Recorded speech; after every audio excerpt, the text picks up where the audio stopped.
Attention, attention, stop what you're doing. Because we're coming back to the Hal Sparks radio program, Mega Worldwide. Oh my God! They went a little crazy with it, and I appreciate it. Now let's get back with Hal Sparks radio program, Mega Worldwide. Welcome back. By the way, 773-763-9278 is our number. There's a lot of news going on as well in general, and not all of it is bad. For the record, in talking to everybody about how Alex Jones and others use fear as the primary motivator for their for why people watch their shows and watch their programs, in that Alex Jones wants you to think the end of the world is always nigh. And Joe Rogan is always going to have on the people that you're afraid, when they say something, they will motivate someone to do something awful. That's usually oh my God, if that person comes on and is allowed to say everything, they're going to convince some people. And of the people they convince, someone is going to, take up arms or act on that thing. And that's how he drives audience. 1 out of 5 people that are guests on Rogan's show will fit that bill. And the rest are like comics and other people that stoners like to listen to talk. So it's like 4 days of Simpsons, 1 day of Alex Jones. That's the recipe for Joe Rogan's success. In case you ever want to replicate it, I don't recommend it. Okay. And he also gets the UFC crowd will automatically listen to him. And you've got, you mix that level of like prurient violence mixed with fear of the end of the world, and there's a matrix of control going on, and that kind of paranoia that comes with, quite frankly, a percentage of people who smoke weed. For all the people who are like, weed helps, great, good for you. I don't use it. I never will. I don't do any drugs. I'm not going to. I have no interest. You do you, boo. But this idea that it's totally harmless is absurd, and a portion of people are made paranoid by their usage of it. And it is directly reflected in the Joe Rogan crowd, because those are the folks who will find their way to that kind of programming. If there's that overlap, and by the way, I used to, my standard belief for a long time was that legalizing or at least decriminalizing pot would lower some of the paranoia reflex, because it might just heighten your awareness, and you're aware that you're doing something illegal, and therefore you might be paranoid, rightly so. Because it's heightened your awareness temporarily. You're overly aware of every sign around you, and yet in the back of your mind, you're doing something you could get arrested for. So you tie those two things together, voila, paranoia. It makes total sense. But over the course of watching who kind of cleaves to the bosom of Joe Rogan, you're going to find a lot of that overlap. That of the percentage of people who experience mild or extreme paranoia from pot usage, a big portion of them are going to end up as Joe Rogan listeners. You know what I'm saying? Like there's a corralling effect. The rest of them aren't. The people who smoke it and relax, or find that it has some function as an ADD drug, like our dear beloved friend Doug Pinnock from King's X, who had a birthday yesterday. Happy birthday, Doug! We love you. Who find it that way and don't end up experiencing that paranoia? Great. But the ones that do are going to find their way to Alex Jones and Joe Rogan. So I, unfortunately, because of my ethics, morality, and personality, and my choice of style of comedy, can't do that. I can't just scare the crap out of you. As a matter of fact, I believe that fear is akin to a paralysis on some level. And eventually, if you become too afraid all the time, you're useless. What if you're the person who has the great idea to solve one of these social problems, but because you've been inundated with the news that it's awful, it's so awful, it's insurmountable, there is no solution, there is no cure, it's just over, we're just in trouble, and we're never going to get past it on every level. Climate change, solving the problem of gravity and friction, I don't know what it is, but being told over and over and over that it's impossible may negatively affect some people over time. And it might negatively affect, historically, the people who might have come up with the solution if they had been told that there's still a possibility, right? So my goal has always been anti-paralysis. Let off the pressure a little bit. Let's laugh about this, this reality, while still taking it seriously enough so that you might have... because of it's the namesake of your aunt's paralysis. My what? Your Auntie Paralysis from Kentucky? Yeah, she's well, it's funny. She's the most active aunt I have, ironically enough. It's so weird. It is. Yeah. I'm sorry. I really shoehorned that in. You did. It was a valiant effort. You swung for the fences, and I appreciate it. I can still hear the wiffle ball bat whiffing. Man, I'll give you an example. This is from Raw Story, but this is directly from the CDC. Study suggests Delta does not cause more severe childhood COVID. U.S. pediatric COVID hospitalizations have surged since Delta became predominant, but a new study that offers a first look at the relevant data suggests that fears that the variant causes more severe disease are unfounded. The paper by the Center for Disease Control and Prevention also found that between June 20th and July 31st, unvaccinated adolescents were more than 10 times more likely to be hospitalized than those who were vaccinated. So when you're talking about 12 to 24-year-olds, unvaccinated ones are the ones that are getting in there. And so the national statistic is driving everybody to think, and the number of those folks who have comorbidities, live in areas where the diet is really poor. There's like white poverty in mass, which also leads to other outcomes that nobody seems to want to address largely in these communities. And I grew up around them. We're talking about Mountain Dew in baby bottles. We're talking about kids with their teeth rotting while they're still in their gums, where their grown teeth come through their gums rotten in Appalachia and the Tennessee Valley and all these areas where you're seeing these spikes in Floribama, in the northern parts of Florida, and in the in the Midwestern plain states, in these really rural towns. And so you look at the numbers statistically for the country and you're like, oh my God, the spike. But it is very acute to largely unvaccinated people who are in poor health as well. So the health agency analyzed hospital records from across an area covering around 10% of the U.S. population between March 1st and August 14th of this year. March 4th of 2020 and August 14th of this year. This covered the period before the emergence of Delta, the most contagious strain to date, and after it became dominant from June 20 onwards. Weekly hospitalizations of children 0 to 17 were at their lowest between June 12th and July 3rd at 0.3% per 100,000, before rising to 1.4 per 100,000 in the week ending August 14th, a 4.7-fold increase. Hence the clamoring and fear you've seen in the news about the increase in adolescents being put, in for going into the hospital for COVID, right?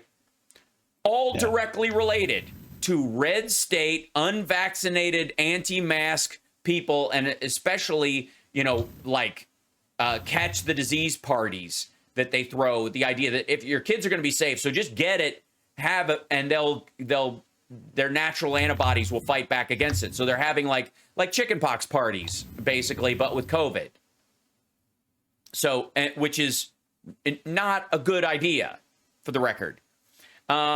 Consistent with prior research, children 12 to 17 and 0 to 4 are at a higher risk of COVID hospitalization than children ages 5 to 11. This is basically before your immune system has a chance to come online and be really functional, and after it's experienced enough infections to maybe overreact and cause lung damage. So that there's a window of 5 to 11 where kids are kind of in the sweet spot with this thing. After examining 3,116 hospital records from the period before Delta and comparing them to 164 records during the Delta period, the percentage of children with severe indicators was found not to differ greatly. Specifically, the percentage of hospitalized patients admitted to intensive care was 26.5% pre-Delta and 23.2% post. Part of that has to do with nationwide numbers and vaccinations in the broader cases. But as far as people who contracted it, children who contracted it, and the percentage that ended up needing hospitalization, it was actually lower after Delta had emerged. The percentage placed on ventilators was 6.1% pre-Delta and 9.8% post, and the percentage who died was 0.7% pre-Delta and 1.8% post. And that has largely to do with where it was hitting, not that it was more damaging. That the kids being affected are these kids in impoverished areas with anti-mask and anti-vax reflexes.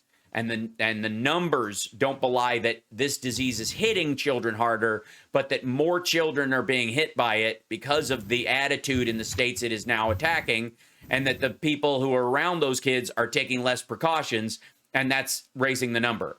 But insofar as the 1-to-1 in kids, it is not hitting children. You know, a child that before Delta would have gotten sick and hospitalized would have more than likely gotten sick and hospitalized with Delta.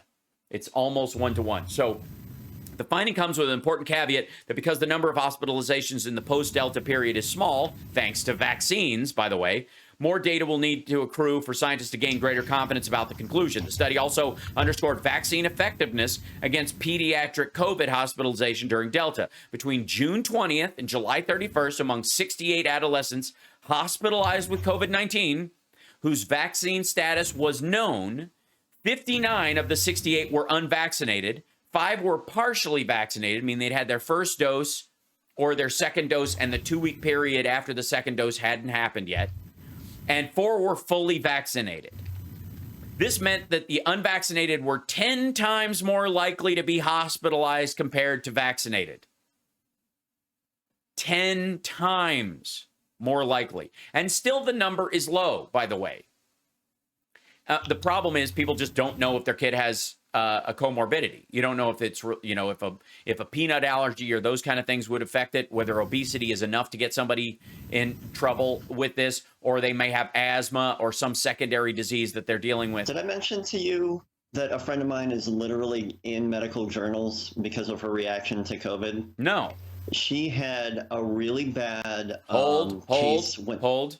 We're going to take a break, and I want you to tell us after the break, because this is really interesting, and it's a good lead off to the final part of this story. It will tie nicely in there. I feel like we could do a real good tease to keep the viewers with us and listeners with us, like real radio even. Stick around. Yeah, stick around. We'll be back right after this. It's the Hal Sparks Radio program, Mega Worldwide on WCPT Radio, Chicago's Progressive Talk. Now on my Instagram channel as well, at Hal Sparks. Follow me on Instagram. Hi. I know I'm only on one day a week. I get it. I'm going to have to jump on GarageBand and start sawing something together. This is the Hal Sparks Show. Wow. And a guitar note. And then, progressive. And all that. Yeah, it's going to be good. Hey, Hal, did you mean something like this? This is the Hal Sparks Show. Wow. And a guitar note. And then, progressive. And all that. Yeah, it's going to be good. Wow. The Hal Sparks radio program, Mega Worldwide. Wow. Yeah, it's going to be good. Wow. Okay. Wow. Wow. Wow. What? Who is that? Is that Alex Jones? No, that's Mike Lindell. Mike Lindell I forgot about that. saying wow multiple different times. Wow. Wow. Wow. Wow. Wow. During his own stuff. Like, he says wow so much, it became a running gag. What? All right, so, you know, the important thing is that we don't give... Free health care for illegal... all right, so... that is crucial. All right, so you were telling us about your friend who's actually in the journal, you know, in the literature about she's COVID. She's going to be in medical journals if she's not already.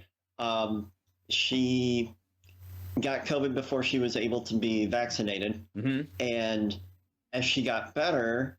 it manifested in some serious open sores on her arms and legs and like her neck. Wow. And when she was finally able to get the doctor put her on the short list for the vaccine when still not many people had it. And the first dose of the vaccine did great. And I really helped with the sores. And then she was wiped out after the second dose, like a lot of us were, but it didn't like manifest again. Right. So all of that went down. Her sores went away, and now there are more people back in her office, and there are a lot of people. She's in South Carolina, and there are a lot of people not wearing masks and not taking things seriously. Right. She's been exposed to COVID again. She got tested. She knows that she doesn't have it, but she's got the sores back. Mm. And she and her doctor determined that when she got chickenpox as like, I think either an early teen or like 9, 10, 11 in there, she got it kind of late. It hit her super hard. She had chickenpox everywhere. Right. And so she's her predisposed body to hates the virus. Yeah, she's predisposed to having skin, like her skin shows when she's infected. Yeah, and somebody was saying, but specifically with a virus, like what if she gets sick with some sort of bacteria, it's not the same reaction. But this COVID virus, it's tickling the same thing in her nervous system, and it's causing these sores. Well, and I have no doubt that they're going to have to. They're kind of like it's not shingles. That was the first thing I was going to say. They look like initially they're like an angry red rash, and then it turns into they just kind of get more and more raw, and then they open up a bit.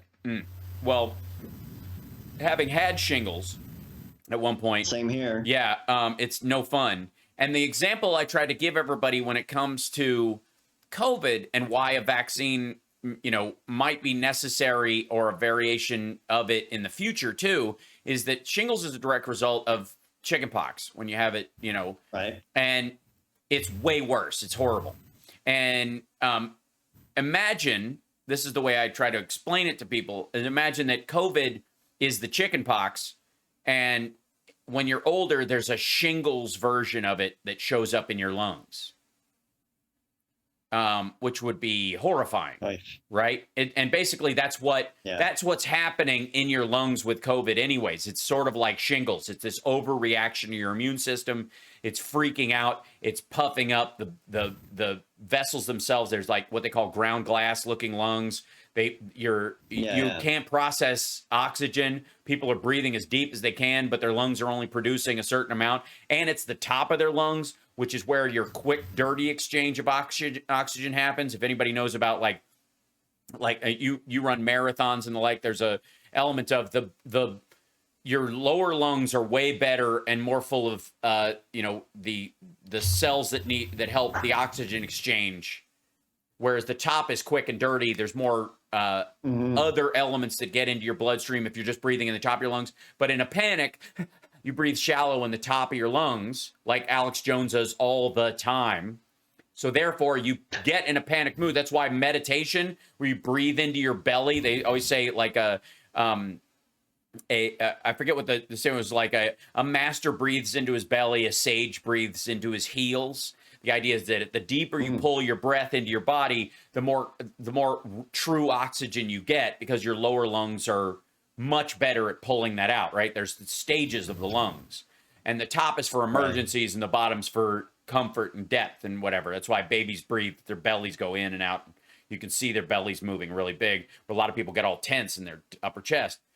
And if people, by the way, this is a good reminder that if you are on social media all the time and you're texting away, watch your posture, because I believe that the negative aspects of social media are directly related to how people breathe while they're using it. Because if you look at how most people do it, they are hunched over, they are squeezing the bottom of their lungs, their diaphragm is compressed, they are bent over on their belly, right? And they're only and their shoulders are hunched forward. They are only using the top of their lungs. Johnny Desin that thinks says, I do Wim Hof every day. Wim Hof is a deep breathing exercise. It's a dude who swims in ice water and that kind of stuff. It's very cool stuff. I love that stuff. It's fascinating.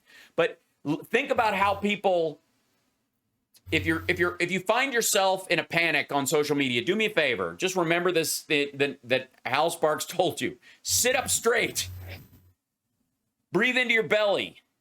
Relax for a second, because perhaps you're having the absolute right reaction to what you're reading and responding to. Right. But also, perhaps you are choked off from oxygen and you are responding as if you are being suffocated. And you are overreacting to what you're reading and overall because of that. That you are not you looking at this message online and interpreting it with all of you present. You are you deprived of about 60% of the oxygen you would need. And since your brain uses most of the oxygen you take in, you're not you're not firing on all cylinders if you're all hunched over with your belly all scrunched, collapsing. It sounds silly, but breathing is underrated. It absolutely is. Because you, like I've seen in the comments, there's no scarier feeling than realizing that you can't breathe when you need to. That's right. And the fear reflex in it is natural. It is a natural trigger. If you can't breathe, you should panic. But the problem is your body doesn't know. Is kicking in on purpose. Your body doesn't know A to B, B to A logic. If you're panicking because you can't breathe, if you can't breathe, then you're panicking. Like, it doesn't understand that, oh, I'm panicking because I'm not breathing, not because I can't breathe. I can breathe if I sit up straight, but I'm depleting myself of oxygen, and my brain is reacting to things as if I'm being choked, essentially. And so if you look, that moment of mindfulness that Hal is talking about, where like if you pause and go, it will change everything. Okay, you realize that you're not, and you take a few deep breaths, and you immediately feel better. Yes, right. That's why people say, like, when you're angry, because all anger is based on fear as well. I will unequivocally say that, because all anger is based on the potential for loss. Why are you mad? Why are you ever mad? If you have one car and it's the only way you get to work and somebody wrecks it, you're going to be mad. If you have 30 cars, do you even care? No, because did one of your cars get wrecked? Yeah, absolutely. But what's the loss? You can still get to work. You can still drive a car. You still got multiple cars. I'll drive this one until that one's fixed, right? Notice how you relax on that one because it's not crucial, because it's the fear of loss that makes you angry. Someone taking something away from you. And that affects everything you do, whether it's real or perceived, right? Perceived loss is as strong as actual loss, especially when it comes to social media. So, and that's where a lot of anxiety and fear comes from. It feeds into it. And while people have real anxiety and real clinical anxiety that they have to deal with, a vast majority of the people who are talking about how anxious they are or upset has a lot to do with how they're breathing, or not breathing rather, when they're using social media and they're sitting on their couch all bent over, squished, collapsing their lungs. Sit up straight, breathe deep, use all of yourself, and then when you respond online to whatever you're trying to deal with, all of yourself is present. You have all of the tools in your mental toolbox instead of just the 3 that says scream, right? Because the last thing you want to do is turn into Alex Jones, and that's exactly what Alex Jones does. Alex Jones is obese. Alex Jones's belly presses on his insides all the time, because that's what obesity also does for your anxiety. It presses on your gut. It collapses your diaphragm. It makes it harder for you to breathe into your belly. And then when he sits the way he sits, look at how he sits. He leans over a microphone. He collapses his chest. He's on stimulants. That doubles it. No wonder he reacts to everything this way. You are looking at a crazy man making himself crazier. Now, when we come back, I want to finish with what I was saying about the COVID report that just came out from the CDC. Yes, please. Breathe deep, because I want you to be able to incorporate this into your thought, where you can recognize that you don't have to live in absolute fear, but you can also recognize that the reason you don't have to live in absolute fear is because you're taking every normal precaution and you are living healthfully. Both should go hand in hand. We'll be back right after this. You've done what you can do. Right. Yeah, we'll talk about the Mu variant. Care people. Overhead shot, please. You know what this is? This is ivermectin for humans. You want to...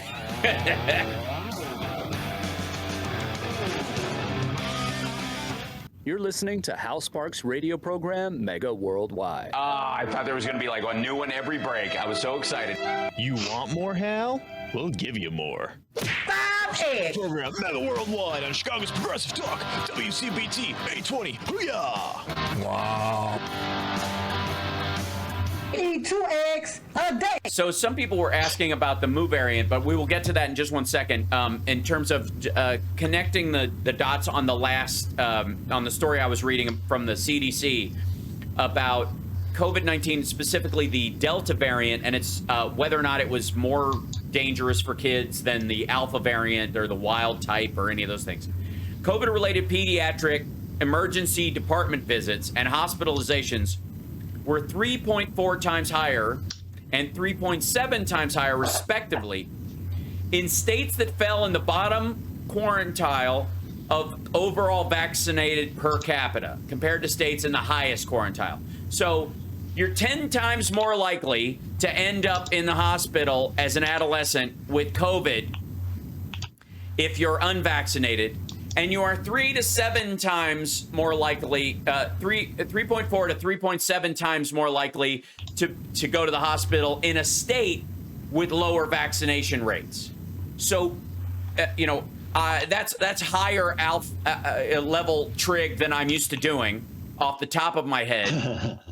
But you're talking about an order of magnitude of danger that you're putting the kids in by comparison to states with high levels of vaccinations and the kids being vaccinated themselves, the 12 and up. 12 and up, you're 10 times more likely to go to the hospital if you have not been vaccinated and you get COVID. You are 3.4 to 3.7% higher to be hospitalized or to die in a state that's in the lowest quartile of vaccinations. And that's exactly what we're seeing. And so when Joe Biden says we're in a pandemic of the unvaccinated, that is exactly what he's talking about. And he is exactly right. And no amount of horse paste and by the way, can I just say for the record, like we played that the clip of Alex Jones earlier, and of course we've talked about Joe Rogan, and they're adding ivermectin to a huge regimen of other things they're taking. So the idea that ivermectin is what got Joe Rogan out of the woods when he's a healthy dude who works out all the time absolutely would fall into the 80-20 percentile of people who get this, and also got NAD, vitamin drip, Z-Pack, ivermectin, and a monoclonal antibody treatment, literally an IV of monoclonal antibodies, which, by the way, suppress your immune system when you get them for other stuff. So it's always a danger, and you always have to do it under a doctor's care. He quote unquote, threw the kitchen sink at it. And everybody's saying it's ivermectin. Stop saying that he got out of the woods because he took ivermectin. You're contributing to the problem, news media. He took everything and he's already healthy. And still he was down for days.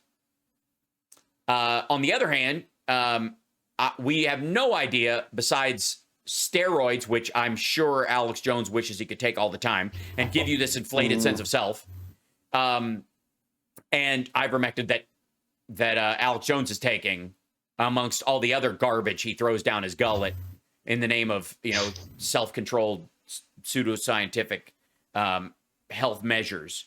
The Mu variant, currently B.1.261 is the Mu variant. There's been 2,000 cases in the United States so far. It is a variant of interest. With all of these, they are keeping an eye on it to see if it breaks. It is part of the breakthrough cases for people who've been vaccinated, or if it mainly shows up in people who are unvaccinated. If it varies in depth at all. Currently, the Global Initiative on Sharing All Influenza Data, GISAID, the largest database of novel coronavirus genome sequences in the world, because every time one comes up, they sequence the genome and post it so that mRNA vaccines can start being worked on in case it does break out, or they can be modified, because that's the new technology around mRNAs, is that they can literally, using AI, they can go, okay, this needs to target a specific protein directly to this one. Let's make a new one, and we'll send it directly to the area around it, basically creating a circle, squeezing the virus out of existence. That's what they're hoping to do with, in terms of catching these things early. So they don't have to immunize the entire world against a variant. They can just find where it's broken out and then encircle it, basically, and then lower it doesn't spread past that point, is the hope, right, in the future. Mu is not an immediate threat right now, according to Anthony Fauci. I've heard of him. but they're keeping a very close eye on it. He says the variant is not at all even close to being dominant, as the Delta variant remains the cause of over 99% of the cases in the country right now. It is yet to be designated as a variant of interest or concern by the Centers for Disease Control and Prevention, which did not immediately respond to a request for comment by the Washington Post. The California Department of Public Health said in a statement to the Post on Thursday that 348 cases associated with Mu have been reported in the state so far, and that it will continue to monitor all variants circulating in the state. There are a bunch of them, by the way. This is just one that is raised enough where there were enough cases of it where they could actually get on, people had been testing positive, and they had the ability to know where it was coming from, as far as which variant. But that by no means means that it is the primary one, or that is the worst one, or that is, completely innocuous at this point, that it won't become sort of the new Delta variant as it passes through, or that it might just fade out entirely, as many of the variants do. Variants of diseases, like individuals, as George Carlin, of course, would say about human beings, a couple of winners and a whole lot of losers. There's a there's a reason why, in particular, diseases have multiple variants. It's because they're trying everything they can to stay alive and vibrant and carry on, essentially. And they fail a good deal of the time. And thanks to a lot of factors, not even human ones. Sometimes they get into animals, and that's where they peter out. Sometimes they cross over into humans, and the group of humans they cross over into particularly wipe them out. And so the role of human intervention in these kind of things, because, by the way, when Cortez brought smallpox to the Mayans, and there's a reason why Los Angeles, for example, or San Francisco are Spanish names and not in Nahuatl or Oaxacan dialect names or Mayan or Aztec names, even though those would arguably be the people that came up would be native to that area and go up and down. The reason is because when the Spanish came over, unknowingly they brought smallpox with them, and it wiped out 25 million people. Not on purpose, just accidental. Like, how you doing? Shaking hands. We have an immunity you don't have yet, because it's been through our system. It hasn't been through yours. Dead. And 25 million people. 23 to 25 million people killed. Well, they obviously came into contact with some people that didn't die. So eventually, the disease itself petered itself out with either the people it was coming in contact with, or it didn't reach any more people and it died out that way. There's multiple ways that it stopped, right? That smallpox is spread across the United States, territories, ended, that what North America would effectively be. There's a reason why it petered out. Natural immunity being part of that. But it took 25 million people with it in the process. What we're trying to do with vaccines and modern medicine is stop that having to be the only way we put an end to massive infections. Because we will reach herd immunity naturally when any disease comes around, if we don't do anything. But it will cost us millions of lives for no reason. We can beat these things with modern medicine before they variant and variant and variant. And somebody, Jenny, in the chat room said it stopped with vaccine. It stopped with some people with vaccine, but some of the native tribes in North America that came in contact with these folks didn't end up catching it for whatever reason, and that's what held it back. And by the way, we just hit 1,000 folks in YouTube alone in our chat room, and that's so wild. That's pretty amazing. Thanks for joining us, everybody. Like I said, fastest growing show on the interwebs. In the same way that Schaumburg was at one point the fastest growing city in America, because if 4 people live there and 8 people moved in, oh my God, the 200% growth. So will my coronavirus vaccine work against Mu? It's unclear how much protection the vaccines offer against this variant. The Mu variant has a constellation of mutations that indicate potential properties of immune escape, the WHO said in a statement Tuesday, raising concerns that it may be more resistant to coronavirus vaccines than other variants. But this needs to be confirmed by further studies. Now, this is statistical noise, right? And right now, when we're dealing with an epidemic like this, a pandemic, there will be so much variant and so much life involved in the science around these things that we get into the danger of what I would call a new study syndrome.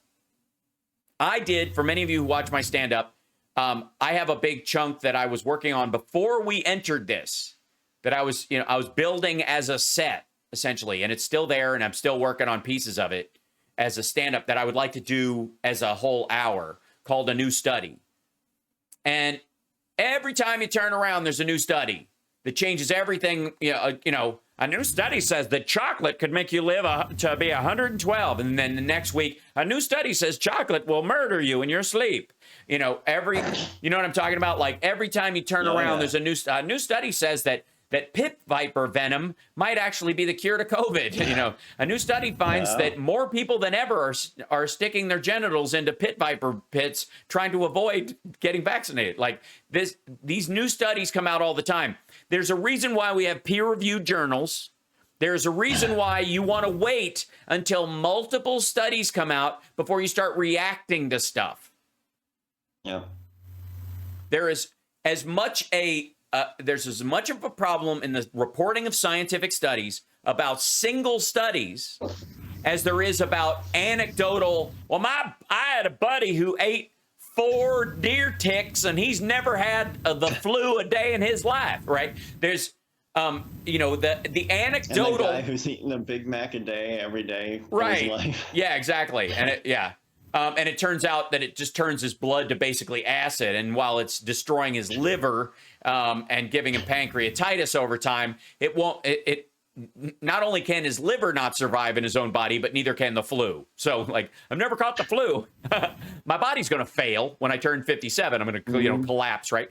But anyways, we got to take a break. We'll be back right after this. It's the Hal Sparks radio program, Mega Worldwide, now on Instagram, at Hal Sparks on Instagram. You can follow me on Twitter, at Hal Sparks. Also, follow at Johnny Million 1, the number 1, because he's number 1, on Twitter as well. We'll be back right after this.